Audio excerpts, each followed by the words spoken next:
What's going on? This down for sound, this is down for sound and downriver sound. Team Base Cat ready for a Q&A of base heads. We all started somewhere with our special guest, Johnathan Price. Yep, thanks for having me.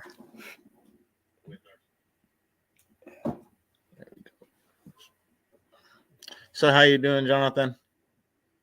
Magnificent. That's Good, what people brother. asking me about the new 13.2 Class AB monster that we came out with. So, um, I never thought, since we're not primarily a sound quality company, we're more of a bass head company. So when my well, he's not a social media strategist, but he also does a lot of other things. Jacob Scott, he's been doing a lot of the amplifier dealings and coming out with new ones and stuff like that. Sometimes I have the ideas, sometimes he has the ideas, and I just kind of let him run with it. And he came to me with this idea to do this monstrous 13.2, which is a Class AB 1500 by 2, basically, is what it's going to do. Class AB, so its pure sound quality is going to be amazing. It's monstrous. It's almost 40 inches long, so it's a huge amplifier. But it's to bring back the golden era of core audio, basically, where you used to see the US amps that were like 6 and 8 feet long. They were like these insanely long amplifiers. So he said he wanted to do this amp, and I'm like, man, that stuff ain't gonna sell. When you gonna be able to sell those dang amps? We're not in the sound quality. Or our following is primarily a bass head community, so they won't like Class D, or they won't full bridge stuff. Like a lot of people want the cheapest thing possible. If not, they'll go with a Class D Korean. But to come out with a Class AB Korean is like a very pricey thing. So I'm like, man, ain't nobody gonna buy those things. So we finally got the notification that our amp run was completed and it was ready to be shipped. So I'm like, man, it would be cool to go ahead and get some of them over here, so we can kind of get the hype up about the new amplifiers. We can actually have them in stock, and I can do videos and pictures with them and everything like that. And so I decided that I was going to ship 5% of the total runs in each size over via air freight, which that was like $10,000 to ship these amplifiers on an airplane from Korea to my warehouse. So it was an insane investment just to get them here. But I thought that it's been exactly backwards of what I thought it was going to be. I thought so. We came up with the JP 33, 43, 63, 83, and 13.2. I thought they were going to sell in this order or that order. The 33 was going to be the hottest, 43 was going to be the next, 63, and then 83, and then the 13.2 was going to be the end, or the last place one. It was exactly backwards. We sold out of the 13.2 within like 10 minutes. I was like, what? Like, how? Like, that's not even our following. So we sold out of those, and we sold a ton of 83s and 63s, decent amount of 43s, but the 33s have been last place. So you can come up with the greatest plan and idea and everything like that, but until you actually put it out there in the market and see how it responds to it, you just never know. You're just guessing until that point. Yeah. Well, I can say this.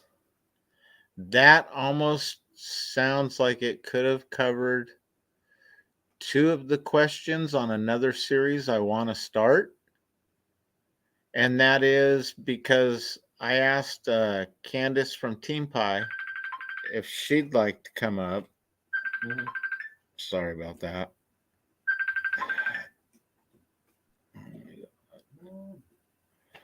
All right. And I didn't expect that.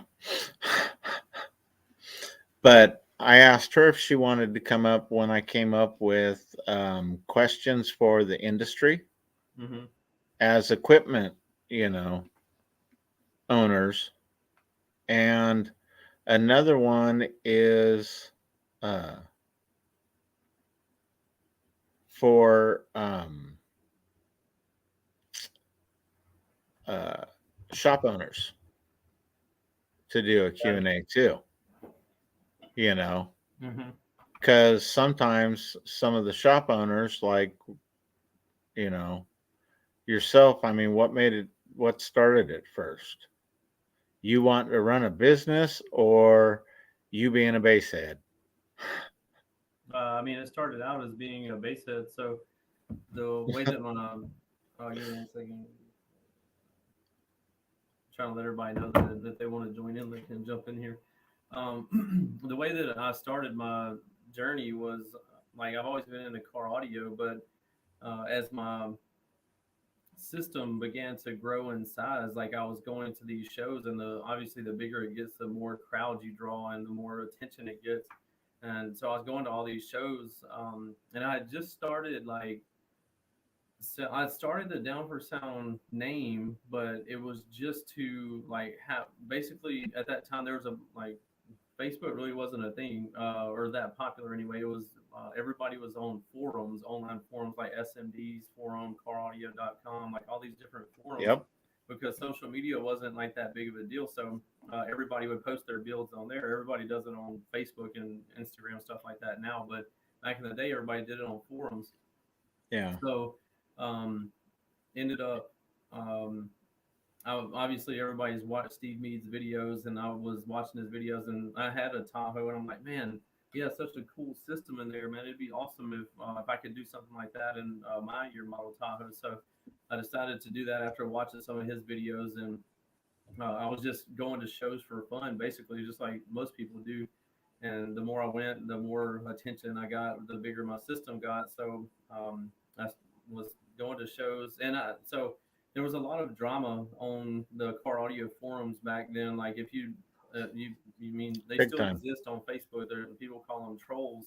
Like if Yep. somebody goes to a Facebook, a basehead community, and they're new and they ask like a newbie question, like people trolls will talk trash about them because they just don't know simple core audio stuff instead of helping them. So anyway, I'm like, I don't like that. So I want to start my own forum where people can ask any question. And the number one rule before you could actually create an account on there was, do you understand that there is zero trolling and zero bashing of people to be a member here? And if you do it one time, you're banned permanently. So there was zero tolerance for like talking bad about people or whatever. So anyway, that was my goal with the Down for Sound name initially.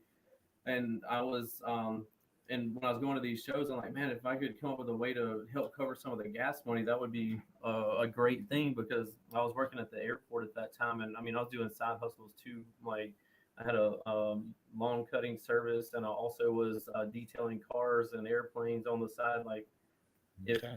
if it could make money, like I was doing it. Like I mean, I was working 60, 70 hours a week in my full-time job and cutting grass and detailing cars and planes on the side after I got out or got off from there. So um, anyway, I was going to these shows, and I'm like, if I could find a way to help cover some of this gas or whatever, that'd be good, and the entry fees and hotel, all that stuff. So somebody's like, man, you should start selling Downward Sound T-shirts or stickers or something like merchandise to like help generate some revenue. So I started doing that online. It was really slow. But I was going to these shows and I was selling them at the shows. When somebody would get a demo, they would buy a T-shirt or whatever. So I'm like, sweet man, I sold $300 in T-shirts. That's awesome. So Yeah. anyway, that's how it started. As far as starting the name Down for Sound, and then going to the shows and starting to sell a couple of things. But my big aha moment that I had was when I was at a show. Well, I was going to shows and people kept asking me, "Where do you get your equipment from?" And at the time, like I had a little sponsorship from Sundown and PSI Car Audio and Excess Power and stuff like that. So I was just like, go to PSI caraudio.com or sundownaudio.com. I was just pointing them back to the people that were partially sponsoring me. So, because that's what you're supposed to do. If you're sponsored by Yeah. somebody, you're supposed to get them that return on their investment for giving you a good break or giving you a deal on your products. Yep. So after about 5 shows of doing that, I was sitting and I gave somebody a demo, and they're like, "Man, where do you get this equipment from?" And it was like the light bulb went off in my head. Like, man, I could be selling these people this stuff. So that was the aha moment that I had on, like, I could turn this into a business. But at that time, I didn't know anything about business. I didn't know like nothing. I thought I could do it, but I didn't know how to do it. But I've always been able to figure stuff out in my entire life. Everybody can figure things out. So, um, anyway, that's how the idea started, and that's kind of what sparked it. Was people asking, "Where do you get your equipment from?" Nice. All right. We'll get into the main 10 questions I ask every bass head. Okay. Number one, what music got you into bass? What music got me into bass? I don't know what the Hey, song Joe was being Cook. played, but I actually posted this story on my Facebook not too long ago because what's up, Joe Cook? Good to see you in here, man. That guy's a great supporter of mine. He's always in all my live videos and everything. But the way that I got hooked on bass was I posted this story on my Facebook not too long ago, but because the guy actually, I hadn't talked to him in years, maybe 10 years, and I see this guy's name pop up. His name's Eric Washington.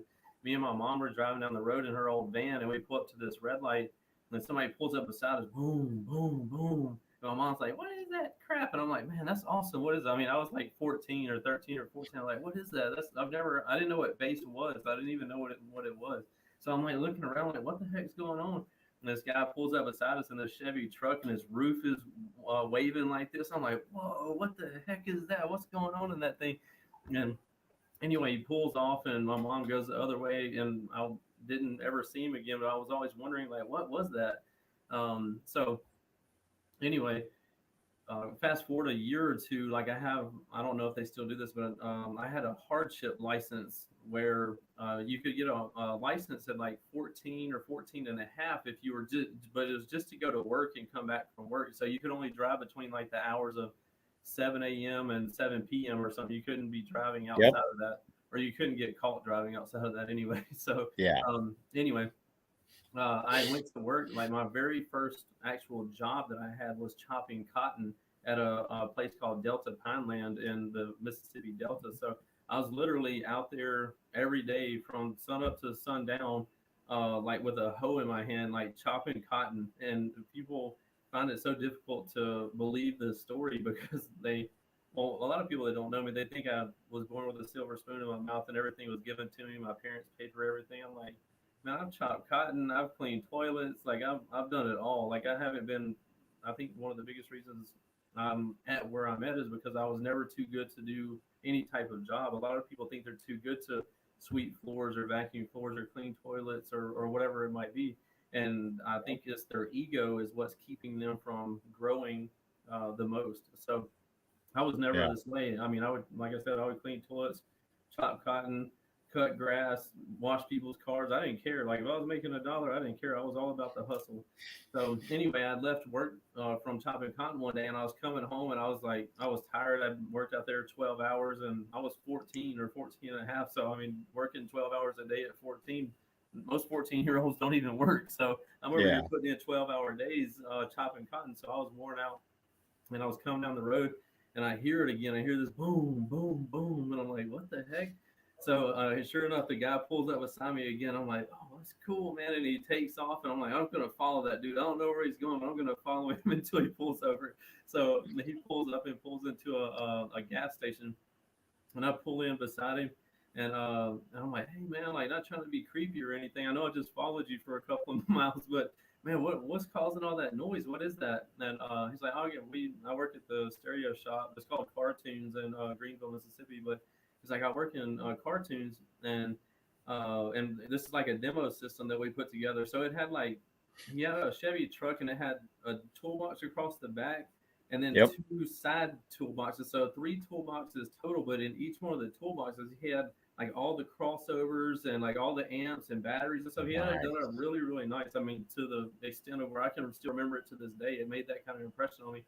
And he had, I think it was like two Rockford, like one of the two of the biggest Rockford 12s you could get at the time. And he had them on the back seat and they were firing up. So I'm like, man, can I hear it? He said, yeah, man, go ahead, jump in. I jumped in, I heard it, and I was just blown away. And from that moment, I was hooked. And I stood outside, and was looking at the roof and feeling it rippling, and it was like bouncing the windshield wipers a little bit. So that's what hooked me on bass. Like I was just ever since then, I'm like I've had this love for bass.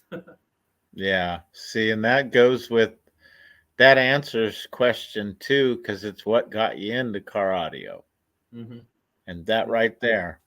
And yeah, I can remember my first time. It was in Modesto, California, and it was at my friend's dad's stereo shop, hmm and they did car audio too on McHenry, and they had the Rockford van out there, the Rockford Fosgate van, Oh yeah, I and heard I of it. heard Michael Jackson's Billie Jean on there, Yep. and from hearing it at home, and don't get me wrong, Pops's two, they look like paper mache Oh yeah, for Pioneer sure. 12-inch subwoofers. Those things hit when you played uh, Run DMC or anything like that, or even Cool in the Gang and stuff. So to hear Michael Jackson and knew that it hit, but then all of a sudden to go and like be right next to the van because I wasn't even old enough to get in there, hmm and it was like, oh, dude, I want this. Yeah, I want to be a bass head. Yep. So, how long have you been in the car audio scene? uh, Because I guess it would start at 14. yeah, it's probably has. Like I mean, I didn't. Uh, yeah, I mean, I guess you could say I've been in it since then because shortly thereafter, like I ended up getting my own vehicle and I was starting to tinker with. I'm surprised I didn't burn the whole vehicle down because I had like the thing at that time was I don't know, I think I was 15 or 16, but like the cool thing was to get as many tweeters as you could. Like so, if you were coming down the road, all you wanted to hear was like that's Yep. all you could hear. So we would have like where your A pillar comes up and meets your B pillar. We would just have tweeters hanging all up there, not mounted or anything. We just have them hanging by the wires up there. So that's when I was really starting to get into car audio in my own vehicle at that time. And I mean, I've always kind of been into it since then. I went out of it for a little while when I went to college because I was broke. I was like I sold my music out of there.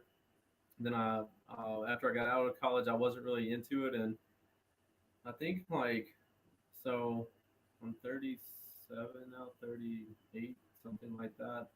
Um, so I think when I was 25, I started getting back into it, and then I got the Tahoe when I was like 27, 28, something like that, and it's been just kind of started it that way. Okay, well, question four is what was your first system? My first system, sub-wise, was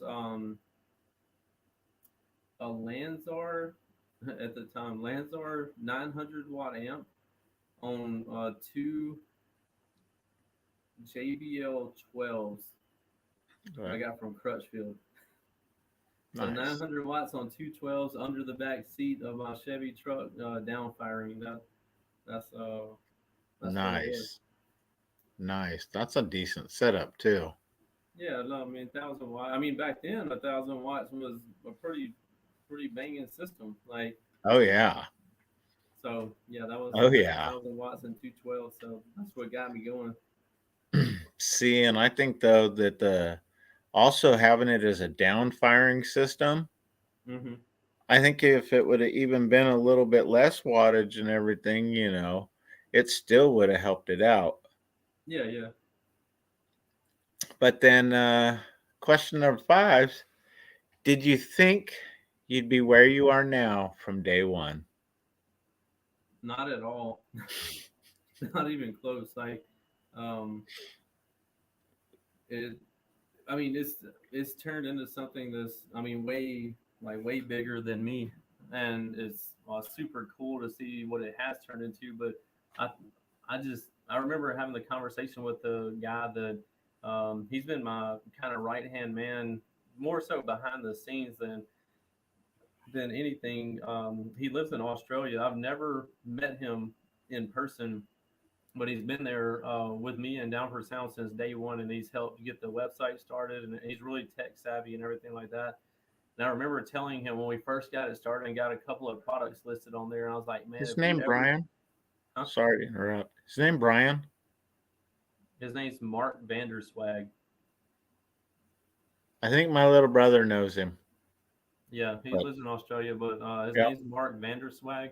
Um, but I remember telling him, I'm like, man, like we were getting, I don't know, like one sale a month or whatever for a few T-shirts, whatever it ended up being. I'm like, man, if we could ever get to $100,000 in sales in a year, I will pay your way to come to the United States and visit me. And sure, it's so that was my dream at that point. And that's why they also say if you want to continue to be successful and you want to continue to grow, you have to always set new goals as soon as you reach one. Because if you set a goal, you reach it, and you don't set another one, what happens? Nothing. Like you yeah, just become stagnant. So, but I mean, eventually, way down the road in life, you can get to a point of where you've reached your goal 1,000 times, and you're older and you're like, man, I'm good. Like I'm tired of pushing the push. Like I'm tired of getting up at 3 o'clock in the morning every morning. Like I want to kind of kick back and like reap my rewards of working so hard my whole life. Um, but in your younger years or whatever, it's always good to move the goalpost back a little bit to continue like going after that. yeah, So anyway, I told him that, and I remember when we finally. So that was my mindset. That's what I thought was a big goal, to reach $100,000 in sales, and it was like something that I had to work towards for a pretty long time to be able to achieve that. So, but that was my big thing, like that I thought, like if we can reach that, we will have made it, and I'll pay for you to come over to the United States and visit and everything like that. And but so that's what happens. Like you end up reaching it, and so I set another goal, $250,000 in a year, and I set another goal like half a million, a million, like, and I just kept setting goals or whatever, and I kept going after them, and I'm still doing it to this day. So yeah, um, that's uh, that's how it started out, and that's what I thought big was going to be at that time, like reaching $100,000 in sales in a year. And so what I want people to take away from this is always be ready to move the goalpost. It's okay to set, some people set really unrealistic goals, like as far as like a first time goal, and when you constantly work towards them and you're not reaching them, it becomes, you almost feel like a failure because you're like, I'm working hard, I'm doing everything, but man, how am I, like, if for instance, if I would have set like a, that day, if I would have like, oh, like when we reach $20 million in sales, like I feel like we'll be doing okay. Like, could you imagine working for 10 years and never reaching $20 million in sales? Like, if that's yeah, your big picture, like, man, I've worked all this time and I've never reached my goal. Like, it would become pretty draining to me. Like, I'm like, man, like I've been working all these years and I'm just failing over and over. So anyway, set attainable, like not easy to reach. Something that's going to be a little difficult, but don't set them so high that you're going to be like, there's no way I'm ever going to reach that. Like that's a yeah. moonshot. Like, so anyway, as soon as I would reach a goal, I would set another one, and just kind of went from there. What's your favorite part of car audio? Favorite part of car audio? Yep. Like, and this is coming from a bass head. So in the lanes, giving demos. Um, I'm definitely, if I had to pick obviously between lanes and demos, I'm definitely a demo guy. Like I've never been a competitor. I've always just liked going to shows and doing my thing, having fun, like hanging out with people. And there's some cool competitors, and I respect them for what they do. It's just not my cup of tea. Like there's it seems to be so much seriousness over there for 3 to 5 seconds of playing their system for that maximum SPL score. And like a lot of them, from what I've seen, like they won't even demo their vehicles for people because they're like, I got to make sure it's cool. I got to get the highest score. Like, so they drive all this way to play their vehicle for 3 or 5 seconds and put it back on the trailer and take it home or whatever. Like, I'm like, man, that Yeah. again, respect for them. That's if that's what their goal is and that's what they want to do.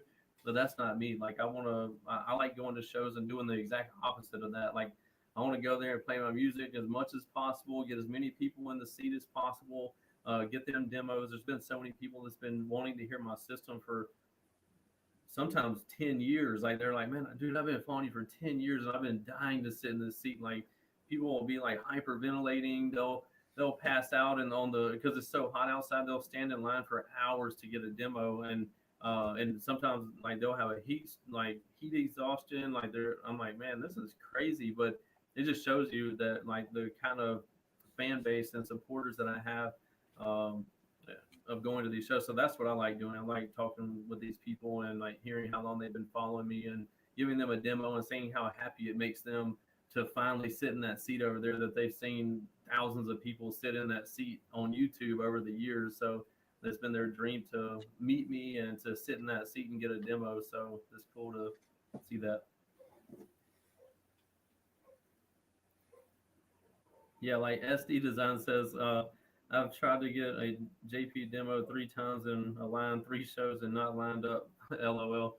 So yeah, that happens a lot, unfortunately. Like, because there's so many people, but there's only one JP. Like, so I'm trying to juggle all that and try to get everybody a demo. But sometimes we run out of time, or the system's so hot, I have to shut it down for a little while because it's Yeah. just overheating, and I know like we're about to blow a sub or an amp or whatever. So something that we have to take into account. Joe, I'd throw your channel out, but I see you don't have any videos, brother,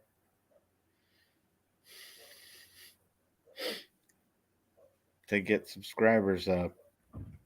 But you got your first subscriber, so when you do get used to throwing videos up, I'll know. Yep. Because I think everybody, if everybody can get everybody, then I think that's going to make the community grow even more. Hmm.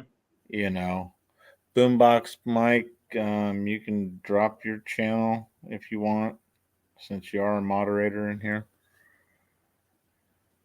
Sorry, JP. No problem. But yeah, I was looking at some of the questions SD said, and stuff. And yeah, waiting for a demo from you has been a while, you know, but at the same time, from watching the NeoHo 2.0 or pre 2.0 and everything, it's just kind of like, okay. And I notice it keeps progressing forward, which kind of goes to my next question of would you go bigger or a new ride? And well, you kind of did both with the work truck too. Yeah. As far as going bigger, there's not really much else like that I could do, like because I am currently going bigger with the new Tahoe build. So it's gonna it should be pretty nasty, which is what I was looking for in this. I mean, I'm saying this will be the last time it'll be rebuilt, but who knows for sure? Somebody comes up and offers me a dumb amount of money for the vehicle, and I can then I will move to a. I've never been like a really large SUV type person. Like people are like, oh, you need to do an excursion or a suburban or something like that. I'm like, I don't like those. Like it's too big, too long. Like that's not my style. Like I just like I've always liked Tahoes or Yukons or Denali, something like that. So that's just not really my thing. But I am currently going bigger, obviously, with this build right now. Um, but as far as and I also have the work truck, but it's been done for a few years now. So and I don't have any subs in there right now. I haven't had any in there for a while. I just have crazy door set up in there. I got Those doors are 12 sick. down for sound 6.5s and 6 down for sound tweeters per door, and about 7,000 watts on just the doors. So pretty loud. Oh yeah, it would be. And I don't think you'd be really almost needing a sub with unless you wanted to hit like really hard. But those Yeah, I don't know if you know much about the work truck, but I used to have like an under seat box, and there was 6.5s and a yeah. on down SCV 4000 on those, and it got down. It was really nice. But I'm not like I very rarely ever play my music in my personal vehicle because I'm always doing business. I'm always on my phone, and like I'm not trying to be shuffling through songs to find music to listen to. Like I'm trying to find another deal to make.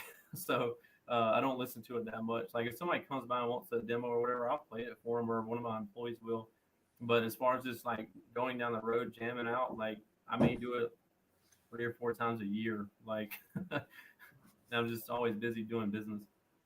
See, and that is one of the actual questions I have for the shop owners, because and the industry is because I've thought about things like that, because Mm-hmm. I know that in some of the industries I've been into, when I get off work, dude, I really don't want to talk about it, Right. so Yeah. I mean, I don't. Yeah. I mean, it can get old. I usually don't mind talking about it, but sometimes you just got to clear your mind from that same monotonous thing over and over and over. Like talk about something different. But um, yeah. yeah, that's basically it. So and this I guess I'll have to ask for the old enclosure because Ivan and the boys, and that's what I love about this shirt right here. I Hmm. asked him to all sign it for me. That was the one thing I wanted after I gave him a gift, you know. Yeah. So, which they all laughed at me for, which that's cool. But hey, that's what I wanted, Right. you Right. know. But what were the peak frequencies of the enclosure? The old Like the one. low end and the high end? The old enclosure. Yep. It would play down into like it really liked mid to high 20s. Like if I had the windows down and like and which was good because it would keep the subs moving a long ways, um, and try to help keep them cooled off. Even though I had a ton of power on just 6 subs because I was running two NS2s on 3 subs. So that's an insane amount of power for 3 subwoofers. Um, but anyway, it liked playing that. It would play higher, but the problem with that is like when you get into your peak of the enclosure on the high side, your subs are not moving far because they get really efficient. So you generate a ton of heat and they don't have that Yep. big stroke that'll cool them off. So I think it peaked around 45 to 47. Like if I was gonna do like a burp or something like that, Yeah. and we would seal the person up on the passenger side. Um, so that's it. That's what it liked as far as being like as far as hurting you, like choking you out, putting pressure on your chest, like it would, and you had that window rolled up, it would be somewhere around 45 to 47 hertz. But if I was just demoing and like having a good time, both windows down, doors shut, like I usually played like 25 to 35, and it really liked that. So it was more of a low end monster. Nice. Mm-hmm. Nice. And that was from oh, I don't want to screw it up. J. You're talking about James Taylor. He didn't actually build the enclosure. Oh, Another okay. guy named Mike. Um, I can't even remember the guy's name. It's been probably 6 or 7 years ago. That box has been in there now. It was Mike something. It was in Nashville, Tennessee. Okay. Anyway, he built the enclosure, and JT went and rebuilt everything else other than the enclosure because I liked the enclosure. It did well. So Okay. JT did like the amp rack in the back, all the door panels, the dash, like all that stuff. So He did Okay. an excellent job on it. So yeah, that's how that worked out. Okay. Sweet. And then number nine's what's your favorite frequency? My favorite, like if I had to just pick one, probably like 32 to 34 hertz, somewhere in there. If I get like a subwoofer box like made for me that's just going to be ported, I usually request for 32 to 34 hertz. I think it's a good all round type of frequency that you'll get a little bit of lows, and like with the usually with the ported enclosure, you only are going to get, say, plus or minus 6 to maybe 10 hertz outside of your tuning. So if you tune at say 32 hertz, you'll go down to 25, 24, maybe something like that before you start falling off really hard. And on the top side, when you go up to like 40, you'll start rolling off on the top side up there. So I usually like to have mine somewhere tuned in 32 to 35 hertz. So because I don't listen to chopped and screwed music that's really really low and slow. Like that's not what I listen to. I usually listen to regular type of music, whether it's rap or hip hop or country, whatever. I'm not listening to really slowed down stuff that's going to make it um, like necessary to have a box tuned at 20 hertz or whatever. So that's what I usually request, 32 to 35 hertz, somewhere in there. Okay. See, and that's about where on when I do a sixth order, that's about where if it's for me personally, that's where I will tune one of the ports. Mm-hmm. And then the other port just recently got way more extreme thanks to our buddy in here, Mr. Hayden Price.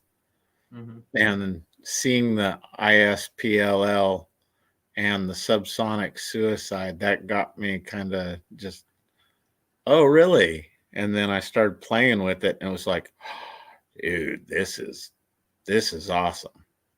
Nice. So yeah, that's I understand that one about 32 to 34 somewhere in there is awesome. Mm-hmm. That's how I had the car tuned for the longest time, and it did good on a meter, but at the same time people liked it, you know, too. I didn't really get anybody that said, it sounds like garbage or anything like that. Mm-hmm.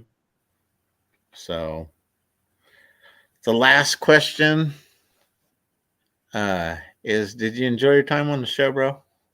Oh yeah, this went by super fast. I thought it'd be longer than this, but it's No? been fun and straight to the point. But it's been a good time. I've always enjoyed coming on, and I've been doing more podcasts with people. To a lot of people think that for whatever reason, I mean, there's a lot of things that people think about me that don't have any idea, that doesn't they don't know about me, and they just read something that somebody wrote about me online or whatever it might be. So they come up with whatever dreams or whatever they want about me to spew out to everybody on there. But that's one of the things is like he thinks he's too good to talk to so and so or whatever, and I'm like, no, I'm not. Like everybody that's ever messaged me online, like I've responded to them. Like my personal Yeah. Facebook, like every message that I've ever gotten on my personal Facebook, I respond to, and even on like my Snapchat, like my Instagrams, Yeah. everything like that, we're always responding to these. So Yeah. if I was too good to talk to people or like whatever they're saying, then why would I be responding to all these people? And you messaged me on my personal Facebook page, and I said, sure, like I'll come on your show. Like, Yeah. and people would probably be like, you have 500,000 subscribers. Why are you going to go on a show with a person that barely has any subscribers? And that's what I'm saying. Like, it doesn't matter to me. Like I'm not too good to talk to anybody, or no matter how big Yeah. or small their following is. Like it's just about like the Basehead family and keeping it going. So anyway, that's my 2 cents on that. Well, it's just like you mentioned your Snapchat. Hmm. One of my favorite things is going and seeing the goats, and you know, I Yeah. laughed when you were picking up the pecans because I was like, ooh, pecan pie. Mom Mm-hmm. would be so excited. And you were like, yeah, she probably would. Yep, for sure. But then it's for a different time. It's kind of like this one. And I even showed uh, Hayden on one of our talks. Yep. That's a Down for throwback right there. sound, It's got the old logo on there. camo hat. Well, Yep. heck, Yep. and then that shirt, which I thought that shirt was really cool because I did get everybody at the time that was working there at the shop to sign the shirt. That was cool, Yeah. you Yeah. know. I mean, we try to do stuff like that as well. Like, so, um, again, like, there's so many things that people try to make up about us, and it's it only takes a little bit of digging, and you find out that they're not being honest. Like, they're just trying to come up with whatever for whatever reason. I don't even know. Yeah. So you want to do some answer some of these questions that have been asked? Yeah, of course. SD shot out with a really good question. And SD, bro, if you want to get up here, give me a little bit of time to check your channel out and everything. You can hit me up on Messenger or anything and get to know you, bring you up here, get to know you even better. So, Mm-hmm. but SD Design said, when did Life of Price and the YouTube come into the mix? Um, I had a YouTube channel prior to the Life of Price. It's I think it may. I'm curious. No, I think it's still on YouTube. Let's see.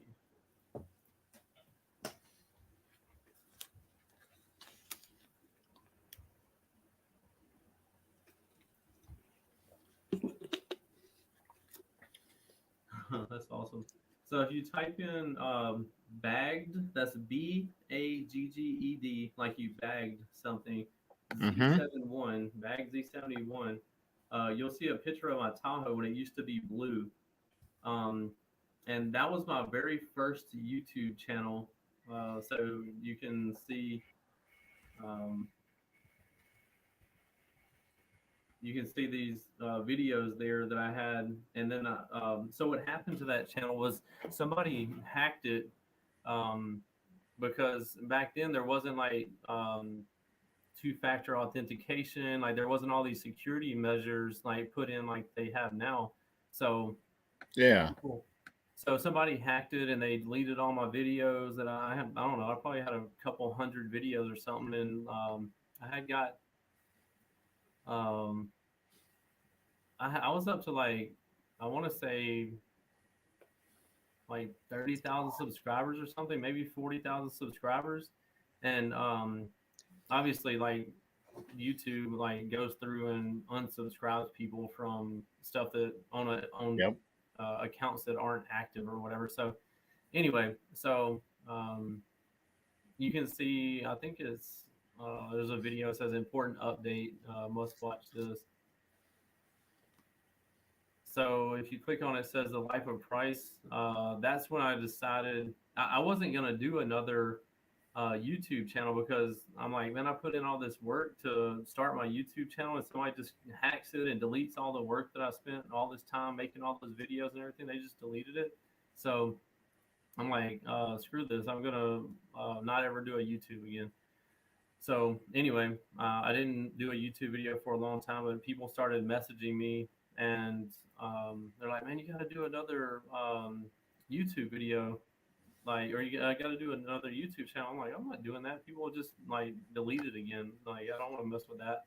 So, but anyway, after more time, people um, kept asking. So I'm like, okay, I guess I'll start another channel, but I don't know what to call it because it's not going to be just for car audio. It's going to be for more of like what I'm um, doing sometimes in my everyday life. So whether it's going snow skiing or jumping out of an airplane or traveling somewhere or going to a car audio show or hanging out with friends, whatever it is. Like I'm like I'm just gonna make videos. It's gonna be more of a vlog style. So that's what I did, and that's what happened and made that happen. So that's what made the Life of Price channel happen. Okay. Sweet. And I do have a video queued up of from the Life of Price. Okay. And then Joe was joking around. He's all new goal set now. More subs. Laugh out loud. Come Yeah. on, Joe. 918s, bro. Um, Yeah. in a Tahoe, that's gonna be. Yeah, I don't think there's gonna be need for more. There's not really much else you can do, honestly. Um, Yeah, it's because I mean we're pretty that's maxed out on room. We just turned the entire cabin into a steel cage, so that's a uh, that's about it. yeah, and I'll show one of those. I think there's a video out where Ivan and the crew are actually cutting the whole body skins if you're actually paying attention Mm-hmm. to build the cage and then putting everything back on. No, yeah, it's So that was just, dude, watching that and looking at some of those pictures, it's like, bro, um, I'm seeing sky. And I talked to Ivan, it's like, hey, the whole top's off. And he's like, yeah. Whoa. You're pulling the skin away and putting, yeah. mm-hmm. Oh, wow. Doing the little car is going to be pretty hard, bro. And he just kind Right. of laughed, you know. He's like, you'll figure it out. It's like, all right, cool. You're right. But I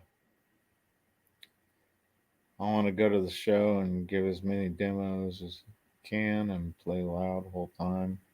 Hayden Price, I see. He's always asking for 14 hertz. He always says that because he knows I don't play super low bass. I leave that up to him so he can play 14 hertz all day. Oh no, it used to be the regular 18 hertz. He's saying now, Man of Steel, baby. He's gonna ask you, you got 14 hertz? Oh yeah, I can go ahead and tell him it ain't gonna play no 14 hertz. So I'll leave that up to him. Uh, I'll do it out here. It might be small system, but the little truck, it's that started out with one of the crescendos that I got from you, the Symphony S1s. Uh huh. And instead of, I messed with the Super Sports, and those things were nuts, but then I got that Sport V2D2 Mm-hmm. and threw it on the Symphony S1 in a sixth order, and realized after playing with a Memphis on a sixth order that adjusting it a little bit, I can get it to work for that V2D2. And 9 to 29 hertz is its range, which finding music was hard until Hayden helped me out. And then I I was about to noticed say some, until you talked to Hayden and he got you all the super low music. yeah. And then I talked to some other people from James from Bass Junkie 2020. And then I ran into a kid on Instagram, or a man on Instagram, Mm-hmm. um, named Max from Top Sound KRD over there in Russia, in Krasnodar. Um, and he hooked me up with a bunch of music. Okay. And then it went from there to where Bass Matrix, and yeah, I've made my way over there uh, through some of the channels and stuff like that, and get to know people over there. And it's, I like it when you do something you're told to follow the specs, and it's like, but that's not what I want, bro. I No. want the stuff down in the dirt, you know. Right. And it's like, What's up, you know, Scraping Bass? I saw huh? somebody commented this said, "What's up, JP? Scraping Bass." Nice. What's up, Scraping Base? Thank you for coming in. Um, we've always got uh, the hot seat open for anybody. So, yeah. And this is one of my favorite videos that I want to show off. And um, I'm a bad influence on people. No, you're not, Hayden. Because then JP'd have to say he's a bad influence for selling me the equipment that I could do this shit on. Oh, I am for sure. People were like, "Thank you for getting me into car audio." I was like, "I don't know if that's something to thank me over because you like is it gonna make you go broke or what?" Nope. That was the nice thing. And, it's kind of like it all depends on what you're running and Mm-hmm. everything to, you know, you run what you can afford, or at least that's the way I look at it. And I've always looked at it because one of my first decks was a really expensive Alpine. How's it going, Adam Norwood? And it got stolen out of my Biscayne, my first car I bought. Mm-hmm. And I was mad, but at the same time, I was like, well, at least they didn't steal the subs and they didn't damage the mids or anything or the tweeters or anything. But how am I going to play my radio? And one of my buddies was sitting next to me and I was saying it to myself, like out loud. I was like, dude, this totally sucks, And my buddy goes, you talk to yourself, huh? And I was like, when something like this happens, I said, yeah. And he looks and he goes, oh, I got you. And I was like, what? He goes, swing by the house after school tonight. He goes, and I got you. I was like, okay. He goes, bring your Walkman or your Discman. I said, okay, cool. So I rolled over there and he saw I got these cords. He goes, here's one, let's hook it up to your crossover with some Ys. And I was like, all right, I got some Ys, extra and stuff. What are we doing? So we wired it up and I could use the Discman or the Walkman to play music. And then I didn't have to buy a stereo head unit from then on out. Yeah. So That's right. And this is one of my favorite vehicles that was ever built, just because, yeah. And if you check out my channel, you'll see that, yeah, my truck's kind of like that too. I thought that was great, especially for little vehicles. And I'm going to mute my mic. I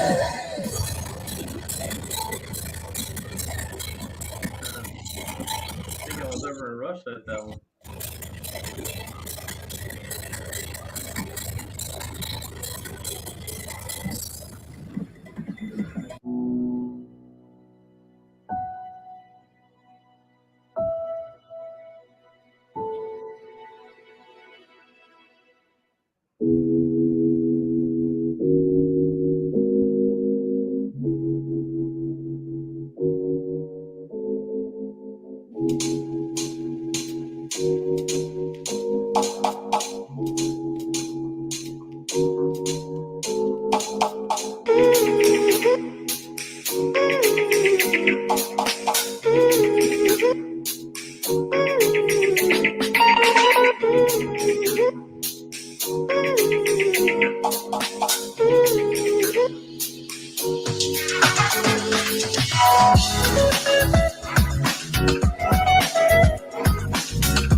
Like 6 Avatar 18. Funny, I sell those now.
The video edits are so bad. Yeah, that's an old video, bro. Yeah, this is 2018. It looks like so 4 years So, ago. what did you think getting in there compared to after that demo? I mean, I love going over to Russia. Like they were, I would say, like people hear that saying Southern hospitality, and the people over there, like the whole Deaf Fonts crew, and not just the Deaf Fonts crew, but all the other people, the Russians were always like they were also hospitable and nice and helpful. Like I was going over there every year for probably I think 3 or 4 years, and then 2 years ago, obviously that's when the whole COVID thing started, so they shut all that down, so they didn't go then. And we were hoping to go last year, and they still hadn't opened it back up. And I was talking to the owner of Deaf Fonts, and uh, I'm like, what do you think about this coming up here? He's like, I think we might be all right. And then they started the dang war over there, so I'm like, can y'all stop doing that crap so I can go back to Russia? Because it's always a good time, and the people are great. So Seeing, I've had open arms with all the communications over there, yeah, and I've even talked to. It was kind of hard because I had to message him versus speak to him, which that really sucks. But um, Victor Motts, he messaged me, showed me what they were working on, and yeah, that was totally awesome. definitely. Well, I And appreciate you having me on. I gotta run. I gotta get back here and get some stuff autographed up and get all these all right, customers brother. taken care of, so they're not uh, posting bad things about me online, not getting their products out to them fast enough. Yeah, well, we'll hopefully have you back on again. Yeah, for sure. It's not a problem. And You know. there's also, like I said earlier, there's, because this was Johnathan Price, the bass head. Then there's Johnathan Price, the owner of Down for Sound. And then there's Johnathan Price, the, I don't know if you're full owner or what, but for the Down for Sound actual amps and 6.5s. And you're making subs now too? No, not subs. Okay. A lot of stuff, but not subs. But yeah, I know. that's all my like everything down for And sound is mine, and it's like um all like I'm the only owner of Down for Sound, so any product that you see under the Down for Sound name is mine. I want to answer somebody's questions real quick. okay. Yorna here. JP, with such a wide variety of subwoofers on the market, each their own TS parameters, how do you think customers will react to a fully adjustable enclosure? Um, I mean, it sounds really cool. I don't really know how that would work, but um, it, I don't see why it would be a bad thing that people could adjust their enclosure to meet their exact subwoofers like wants and needs at the time. So if you're talking about being able to adjust the cubic foot and the tuning and everything like that, I don't see how it would be bad. So yeah, I think that's cool. Well, it's kind of like on that one. Um, I've seen on some of the boxes where they used to have, and I wish they were still making them, but the big arrow ports. Yeah, they still make those. Okay. And you could make an arrow port this large to where you'd have, do it a foot and your box is 18 inches. So you've got 6 inches of room on a 6 inch arrow port. Hmm. And then you've got another, you know, 8 to 10 inches to play with to change the frequencies.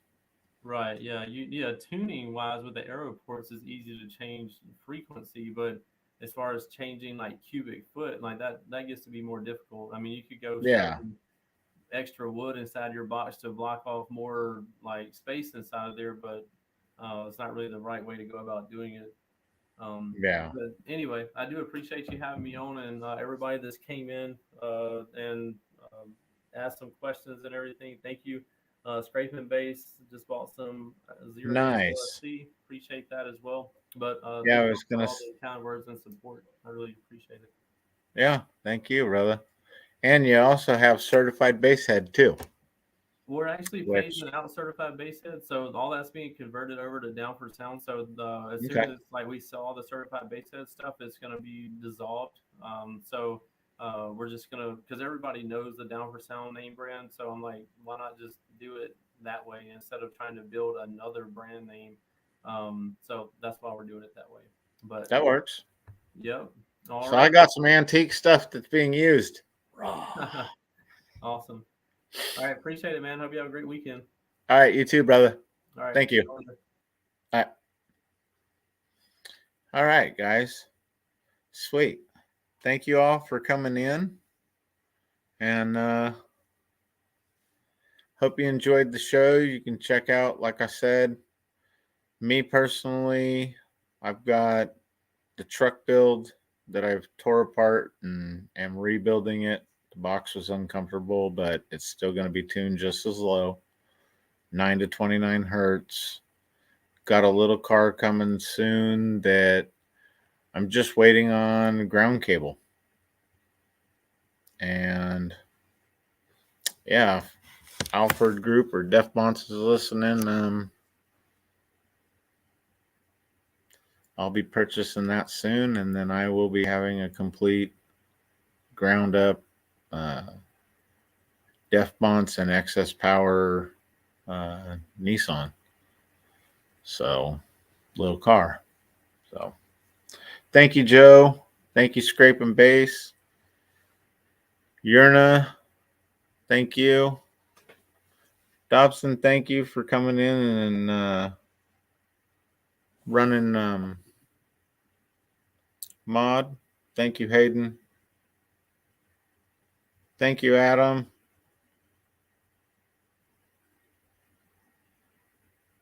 Thank you, SD. And thank you, Boombox Mike, brother. Hope you have a good night at work. And I will see you all later. Peace.